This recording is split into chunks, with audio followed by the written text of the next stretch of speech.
senyor Guinó? No, només un aclariment, perquè el senyor Maqueda l'he vist molt entusiasmat amb un tema que és important, no? Que hem d'intentar que tota l'obra es quedi maçaneta. Fernando, tens raó amb això, no?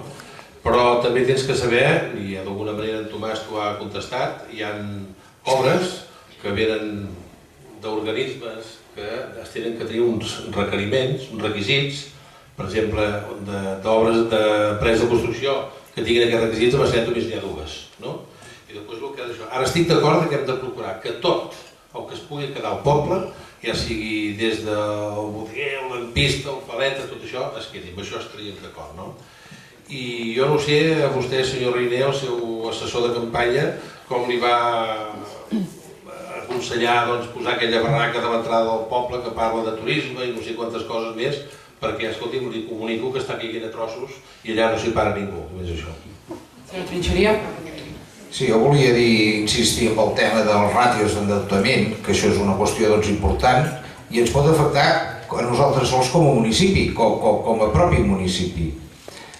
Ara està prohibit, probablement no deu saber-ho, si endeutar-se si superes el 75% del ràtio d'endeutament de l'Ajuntament.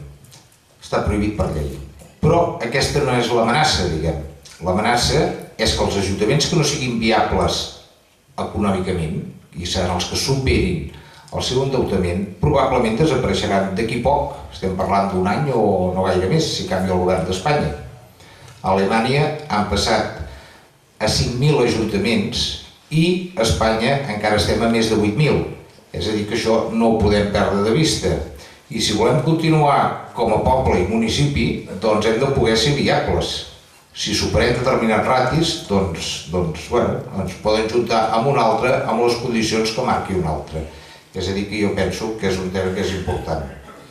Respecte també al que deia el senyor Maqueda, doncs efectivament hi ha obres que no es poden fer en empreses locals perquè han d'anar a una licitació pública, però el microurbanisme sí que és una cosa que ens pot ajudar a donar ocupació i a fer una sèrie de tasques com les que ha comentat.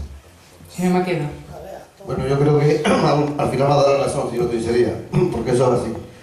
Lo que no puede ser, yo estoy de acuerdo también que en Maçanet hay que dar las obras a otra gente, ¿de acuerdo? Pero lo que no permitiría, bueno, yo si llego un día a llegar al ayuntamiento, no se le dará ahora a nadie, y menos tendríamos 350, 450, ¿no? Parados que tenemos. Pero vamos a ver, vamos a mirar por el pueblo o por la empresa de al lado. Igual lo que me ha dicho Tomás, que es el pueblo que menos deuda tiene, pero el que tiene más pagado. No estoy conforme con eso. Hombre, me ha dicho que es el pueblo que menos, uno de los pueblos que menos deuda tiene, que está menos endeudado, ¿no? La mediana, pero uno de los pueblos que tiene más pagado, ¿eh? Más allá de la selva. Y por eso permití, porque hay unos medios para que te queden las obras en el pueblo. Y hay que usar por el pueblo. No lo sé. Si yo llego a entrar un día adentro y voy a usar porque esto se queda aquí. Eso se lo garantizo. Senyor Romaguera? Gràcies. Insisteixo en polítiques coherents. A veure, aquí s'ha dit que la gent diu moltes coses però després no fa. Nosaltres hem fet quasi sempre el que hem promès. I avui, per exemple, nosaltres hem fet moltes propostes concretes. Avui hem dit moltes propostes concretes. I quan parlem de que no hem d'estalviar, que s'ha d'estalviar, òbviament que hem d'estalviar per poder donar aquells serveis que per nosaltres són vitals. Posaré més coses concretes si és que es volen, no? Per exemple, tenim una festa major de luxe. Hem de ser austers. Tenim propaganda de l'Ajuntament que en lloc de fer-la en color es pot fer en blanc i negre. Tenim que optimitzar la brigada i, sobretot, controlar les hores extres, que ara no toca fer-les. Tenim plans d'ocupació, això ja n'hem parlat. Plans d'ocupació perquè quan els agafes, que són 6 persones, no els has de fer perquè t'escombrin la carrers o perquè et reguin. Un pla d'ocupació significa 6 persones que els tens durant 6 mesos, fes-li fer un projecte nou, i això rendeix pel nostre poble. És a dir, planifiquem bé les coses però estalviem al mateix temps. I quan jo parlava abans d'estalvi, plantejava un pla de transport públic a la demanda. Actualment el transport públic que va pràcticament buit, els autobusos, va pràcticament buit, costa quasi 80.000 euros a l'Ajuntament. Això és absolutament insostenible per l'Ajuntament i per la contaminació i la despesa de gasoil que tenen.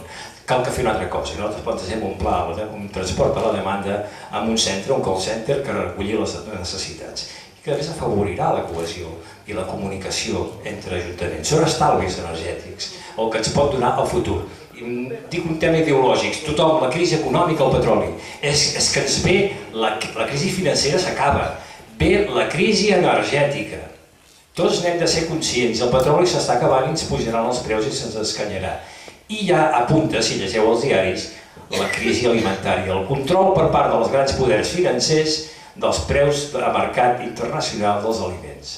Això és el que hem de lluitar i des d'aquí reclamo, encara que no és el moment, reclamo que la ciutadania no ens quedem passius davant d'això.